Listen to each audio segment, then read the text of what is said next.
حکمت نمبر 30۔ حضرت علی علیہ السلام سے ایمان کے متعلق سوال کیا گیا تو آپ نے فرمایا، ایمان 4 ستونوں پر قائم ہے: صبر، یقین، عدل اور جہاد۔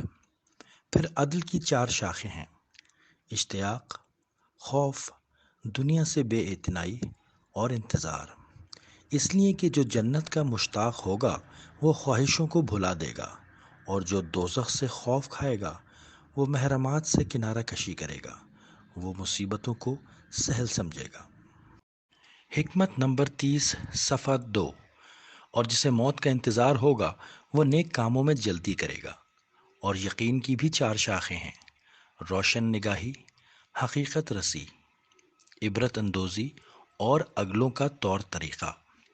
چنانچہ جو دانش و آگہی حاصل کرے گا اس کے سامنے علم و عمل کی راہیں واضح ہو جائیں گی، اور جس کے لیے علم و عمل آشکار ہو جائے گا وہ عبرت سے آشنا ہوگا، اور جو عبرت سے آشنا ہوگا وہ ایسا ہے جیسے وہ پہلے لوگوں میں موجود رہا ہو۔ حکمت نمبر 30، صفحہ 3۔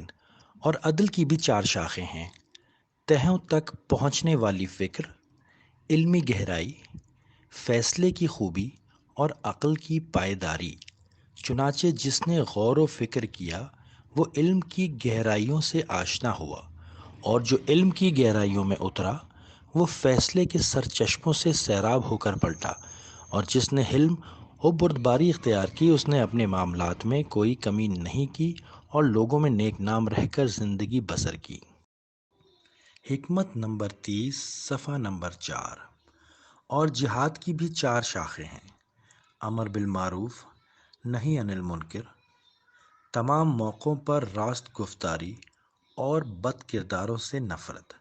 چنانچہ جس نے امر بالمعروف کیا اس نے مومنین کی پشت مضبوط کی، اور جس نے نہی عن المنکر کیا اس نے کافروں کو ذلیل کیا۔